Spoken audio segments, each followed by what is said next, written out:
Қайырлы күн, құрметті достар. Бүгін мен Астана және Динамо арасындағы ойынға келдім. Менің есімім Бекар Сәрімхан. Және бүгінгі влогта мен осы ойын туралы көрсететін болам. Қысқаша айта кетсек, өте қызықты, тартысты ойын болайын деп тұр. Себебі Астана осы ойынды ұтып жатса, плей-офф кезеңіне шығады деп айтсақ болады. Сондықтан Астана бар күшін көрсетуге тырысады осы бүгінгі ойында. Динамо туралы айта кетсек, өткен ойындар олар ұтылып кетті. Балканидан ұтылды, Виктория Пөлзден ұтылды. Тек бізді ғана ұтқан екен. Және бүгін олар ұтылатын жағдайда олар группадан шыға алмай қалады. Сондықтан оларға да мотивация бар. Енді кішігірім болжаммен бөлісіп кетсем, менің ойымша есеп 2-1 болады. Астана ұтады. Гол Ерхан Асанов және Дембо Дарбо.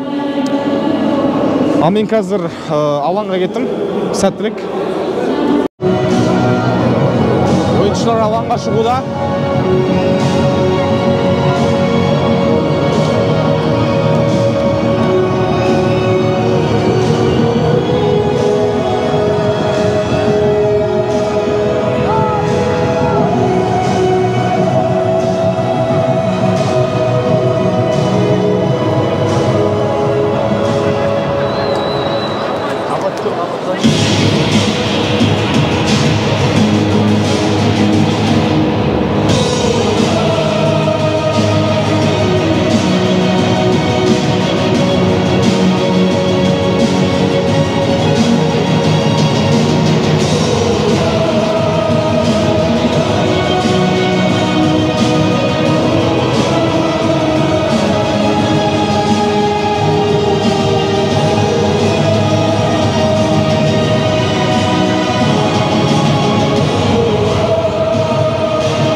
Ойын басталуына аз минут қалды. Мен бүгінгі ойынды Астананың фанаттарымен бірге тамашалайтын болам. Ультраспен кеттік.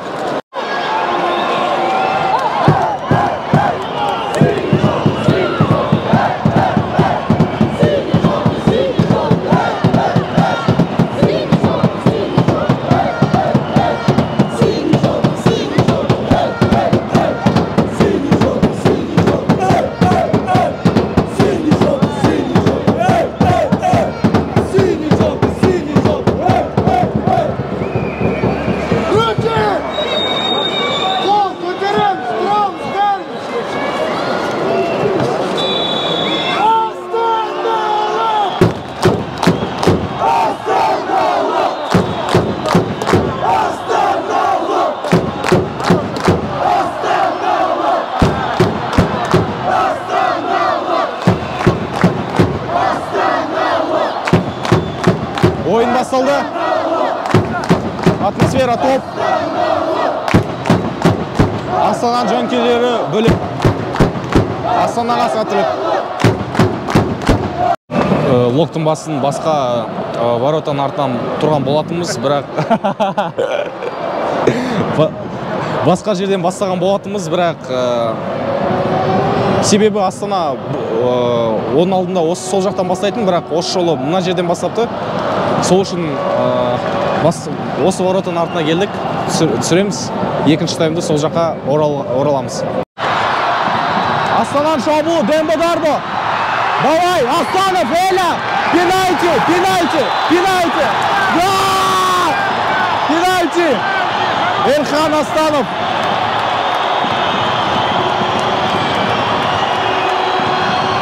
Астана допты тебетін болады, 11 метрлік допты. Айып 11 метрлік соққыны. Алға Астана. Айта кетейік, Ерхан осы бірінші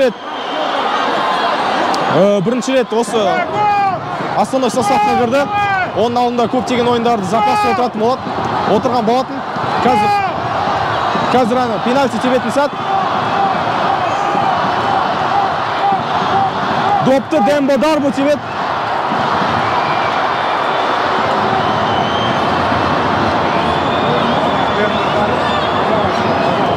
Сегодня день рождения Антона Бесебекова. Сделали, когда муж красавчик. Дембо, давай.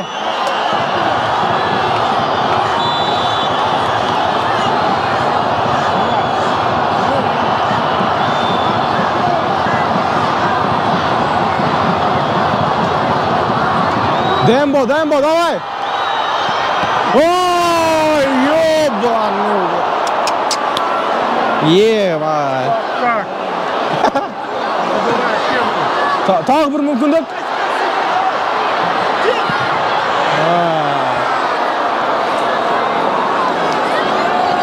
Не деген соққы, ёбаный! Дембо Дарбо. Аль-Насрдан келген легионер. Бұл сәттен кейін енді Аль-Насрға оралады деп ойлаймыз келесі сезонда, келесі маусымда. Бірақ Астанаға әлі де сенеміз, бұл ойынның басы. Алға Астана. Фабио Нурега. Ай-ай-ай. Міне, Исламбек Қуат бүгінгі ойында капитан. Варазат Араян. Камо Аганесян. Армения ұлттық құраманың ойыншылары бір-бірімен алмасуда. Ай-ай-ай. Дарбо бұл допқа үлгермеді, өкінішке орай. Ойынның 15-ші минутасы. Есеп әлі ашылған жоқ. Теп, Ян! Ай-ай. Ян Вараговский. Жалпы ассист жақсы болды негізі. Бірақ Дарбо артта қалып қалды, сәл. Барлықынан Дарбоға жабамыз. Не істейміз енді?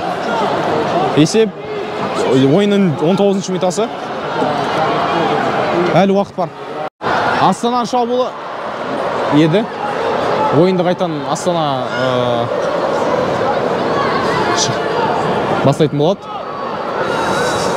Камо Аганесян допты шығарады. Эльхан Асанов. Камо. Иванчич, Душан, давай.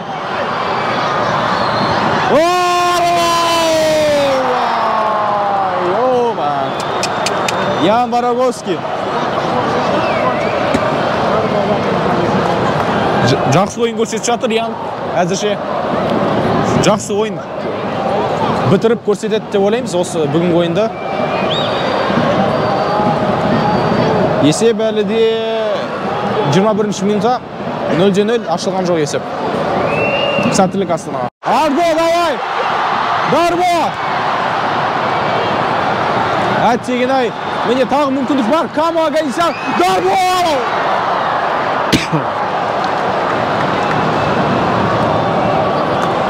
Жоқ, сөздің шыны момент болды, бірақ сәттілік жетіспей қалды Дарбоға.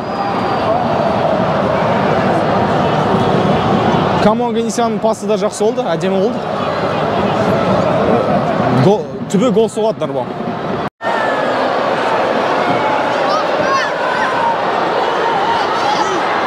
Камо Аганесян. Өкінішке орай.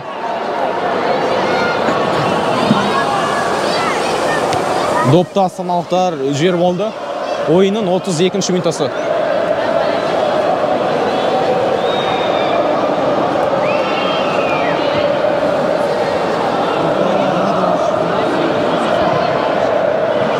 Бала сеткадан салыпты. Қазақстандық жанкүйер, астаналық жанкүйер. Ұлттық ұлан футболшыларды құтқар болды десек болады. Ай-ай-ай. Степан Лончерде жақсы мүмкіндік болған еді, бірақ қорғаушылар допты тастап қалды. Камо Аганесян. Лончер, давай! Ян Вараговский. Деген-ай. Доп қақпашының қолына бірақ түшіп келді. Жалпы ойын жаман емес, Астана көп сәттер создавать етіп жатыр, жасап жатыр. Ойын жаман емес. Бірақ есеп әлі ашылған жоқ. Камо Аганесян.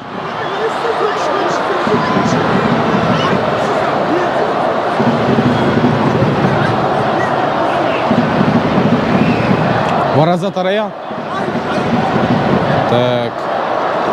Оп, допты алып алдық.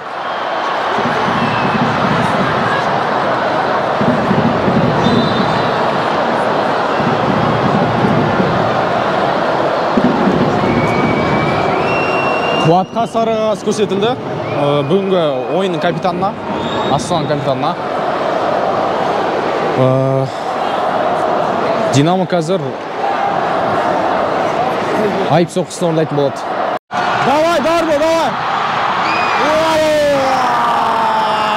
Дарбо!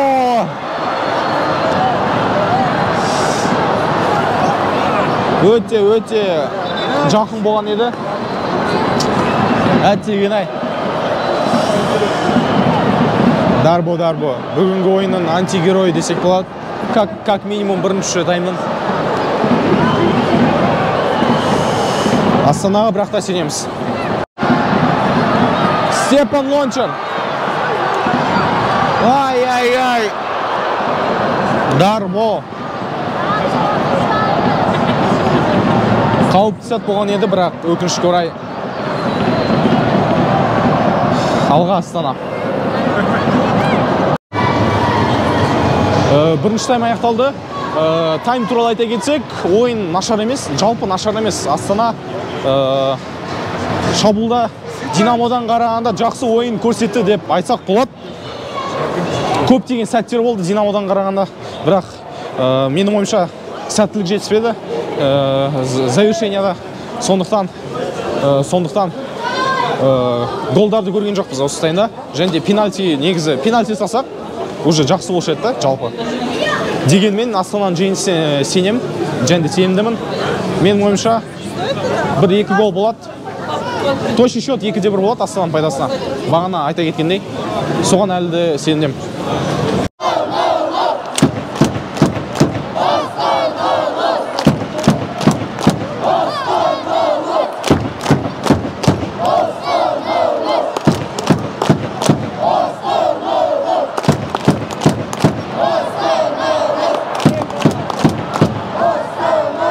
Екінші тайм басталды.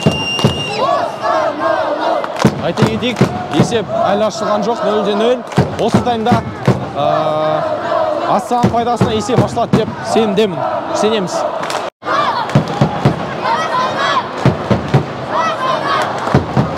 Өкінішке орай Астана екінші тайм басында допты өткізіп алды.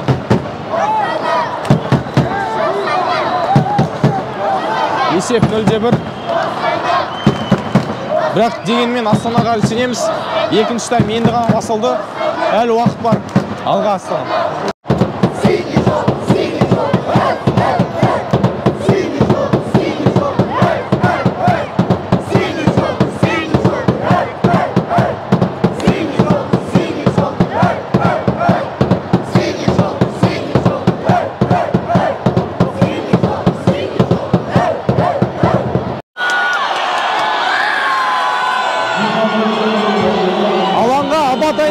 Марин Томасов шықты. Елхан Астанов пен Дембо Дарбоның орнына шабуыл шебін күшейтеді деп сенімдеміз.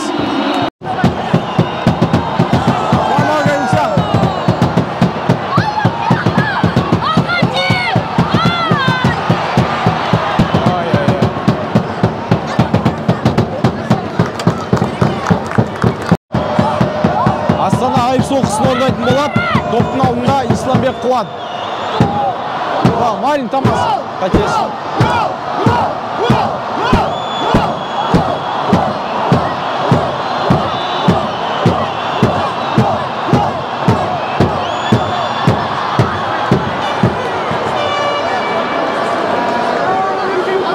Өкінішке орай бұл сәттен ештеңе шыққан жоқ. Ойын бітуіне шамамен 20 минуттай бар. Бұл уақытта бәрін шешіп тастауға болады. Астанаға сенеміз. Астана бір ойыншысыз қалды. Душан Еванчич екінші сарызға қағаз алып, қызыл қағаз алып кетті. Алаңнан қуылып кетті. Дәл қазір Астанада 10 ойыншы қалды. Міне жанкүйерлер бұған қарсы, бұл шешімге қарсы болып отыр. Жағдай осындай. Бүгінгі футбол күні өз дегеніне жетті. Астана өкінішке орай 2-0 есебімен Динамо Загребқа ұтылып қалды. Дегенмен әлі де кішігірім шанстар бар. Бүгін Виктория Балканинді ұтса, және де келесі турда біз Викторияны ұтып, және де Балкани Динамо Загреб ұтатын жағдайда біз плей-оффқа шыға аламыз, шығу мүмкін. Сондықтан мүмкіндік бар. Бұл осы Астананың үйдегі соңғы ойыны, және де Астана Аренадағы соңғы ойыны, себебі келесі жылы Астана Арена жабылады ремонтқа. Сондықтан бұл стадионды бір жылдай көрмейміз. Сіздермен болған мен Бекар Сәлімхан. Сау саламат болыңыздар.